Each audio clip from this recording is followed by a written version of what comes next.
Feeling confident in your high pressure moments, or what I call spotlight moments, can have a game-changing effect on your career, on your sense of self-esteem, even in your relationships. And yet the problem is most of the solutions out there are either going to take way too much time, cost way too much, or may not even be that effective in the first place. Today, I'm going to teach you a really simple strategy that you can start using right away and that I have used with hundreds of people to help them conquer their stage fright, their nerves around public speaking, and it can be the game changer that you are looking for. We all know the statistics. Something like 75% of people are afraid of public speaking or going out there and performing in front of people in one capacity or another. In fact, more people fear public speaking than fear death. So what are we going to do about it? Those statistics don't actually help much if you are one of those people. And if you are, it may be stopping you from sharing your brilliance to the world or stopping you from taking on opportunities because that fear feels crippling and is preventing you from doing what you truly are capable of doing. So we need to launch into this strategy right away so that you can change that, so you can go after those opportunities, so that you don't feel stifled by your own fear or lack of self-esteem or just low confidence. How do I know this strategy works? Well, because I've used it on myself, and I have also coached hundreds of people get out there and present in front of other people, whether that is in meetings or out there being able to do more effective Zoom calls or performing on stage in front of audiences of thousands. This strategy is simple and it can start working for you today.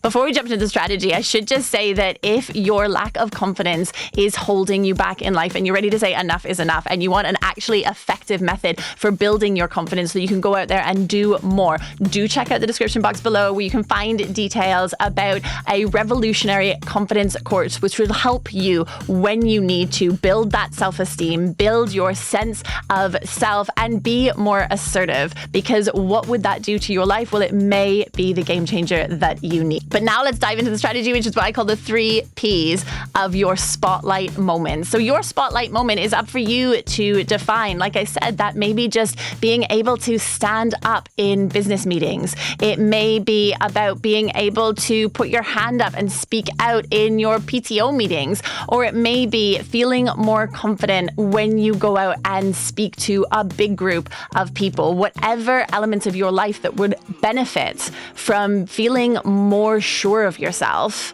when you are presenting your ideas, this strategy is going to help. So let's dive into the first P of this 3P strategy, which is purpose. Now, look, if this is the only thing you take away from this strategy, it will already have a massive impact on how you go about presenting yourself. Tuning in to the purpose behind why you're putting yourself in this position in the first place is absolutely integral to being able to rise to the occasion. Now, what do I mean by purpose? Well, there's a reason that you're putting yourself out there, or that you feel the pressure to put yourself out there. And you need to understand what that reason is and how it resonates with your core values and what you actually want to be achieving with your life. So here's some questions you can start asking yourself when you are trying to understand what the purpose of this spotlight moment is for you. Ask yourself, what is it you're trying to achieve? What is the ideal outcome going to look like in presenting yourself forward in this way?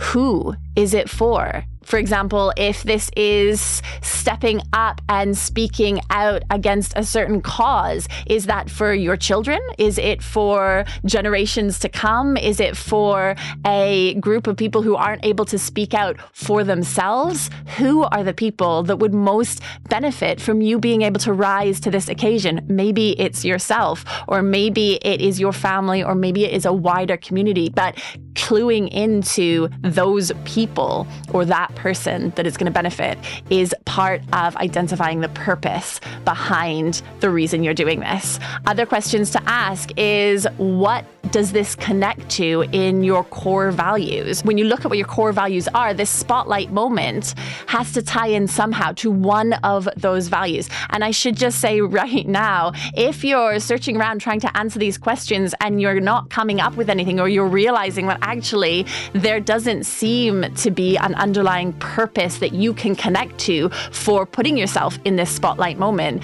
then you may want to consider that this spotlight moment isn't one worth putting your time and energy in. Now, I am not saying that we just bail when we feel afraid. In fact, that fear is so useful because it can help drive us forward if we approach it in the way that I'm outlining now. I'm not saying that we just give up because it's difficult or because it's hard, but you have to be able to know that you're doing it for a reason. And sometimes, unfortunately, that reason can get really lost or may not be there in the first place. So if you're not able to connect with any purpose, then maybe you want to shift your focus to something that is connected to your purpose. If you're going to summon up the strength within yourself to go out there and thrive in that spotlight moment, it's got to have a reason behind it and a reason that you are truly connected to. So try answering some of these questions if you're preparing for one of these spotlight moments. If it's a more general thing and you just want to have this strength working for you,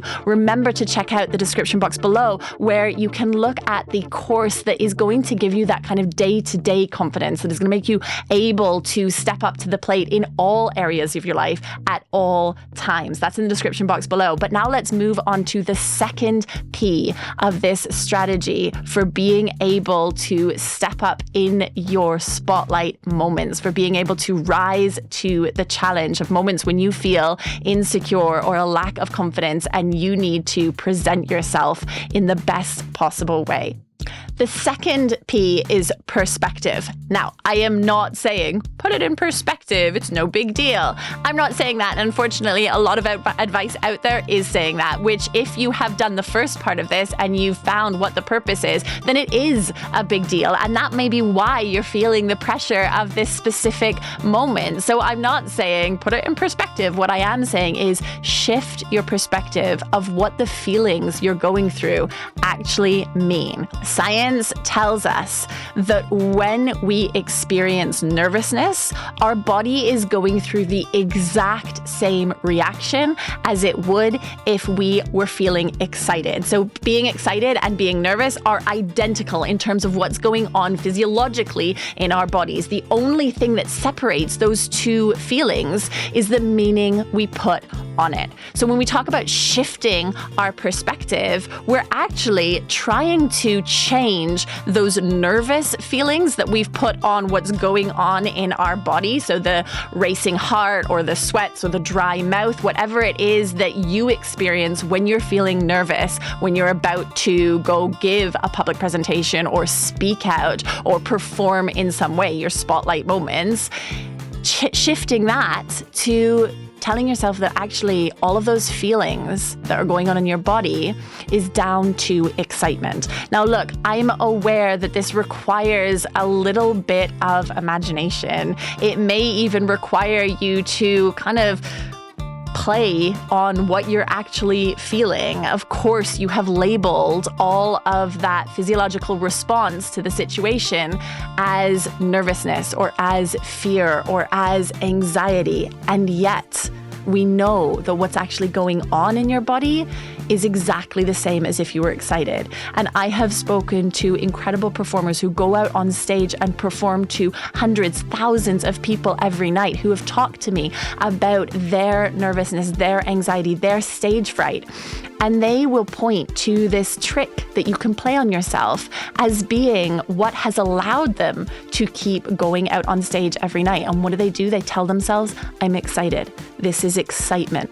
I'm feeling. And they eliminate identifying it as fear or as nervousness or as worry. When we identify it or label it in that way, we're just perpetuating the feeling. And then we begin to respond with the anticipation that we are in fact nervous. So this second P is about shifting your perspective of what you are actually experiencing. And if you don't believe me, if you think, no, I'll just be lying to myself, try it. Try telling yourself, these are feelings of excitement.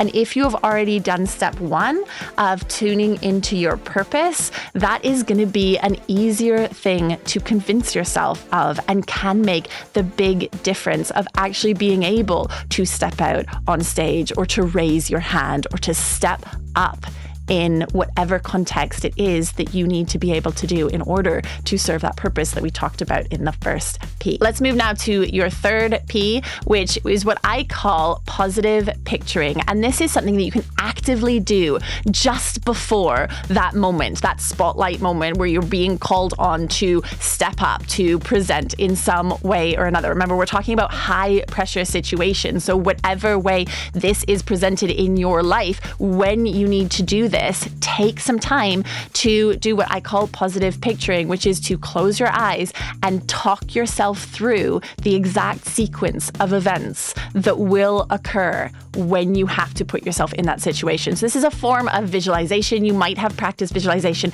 in the past. It is one of the most powerful things that we can do to combat the nerves of stage fright or public speaking. And all it requires is a few moments. Now you can do this a few moments for each day leading up to the big event, whatever it is for you, or you can do it just before, carving out some time where you can be on your own, you can close your eyes and you can walk yourself through those moments. Now, sometimes you are going to have to fill in the blanks a little bit. For example, if you're imagining giving a speech and you aren't really sure what the reaction is going to be like when you deliver that killer punchline, well, you might have to fill in the blanks, but fill in the blanks with the best possible outcome. That's why it's called positive picturing. So you imagine delivering that line and everybody laughing or raising their glass to toast you, whatever the most positive outcome might be for that particular situation. And you walk yourself through each moment of it,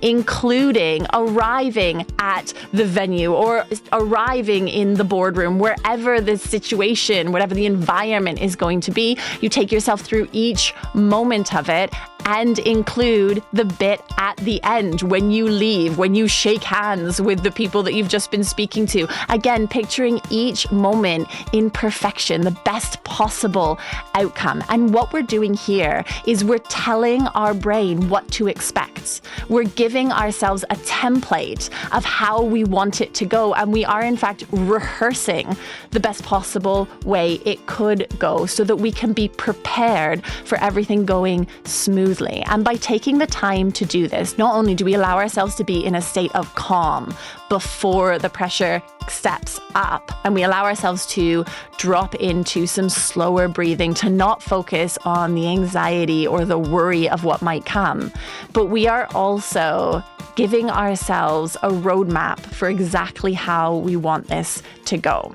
And that's it. Those 3 Ps will take you from feeling like you don't know how to get up in front of people, you don't know how to put up your hand, or you are worried about the worst possible thing happening, or you just feel crippled by the fear of presenting yourself forward in those spotlight moments. It will take you from that to being able to go out and deliver your best so that you can truly satisfy that purpose that you came up with in the first P. So the next time you are preparing for your spotlight moment, take advantage of this strategy, take yourself through each of these steps and go out and deliver so that you can bring your best self forward, so that you no longer feel held back by the worry, by the fear of public speaking, by the stage fright, by the nerves that have held you back for too long, because you are way bigger and better than that.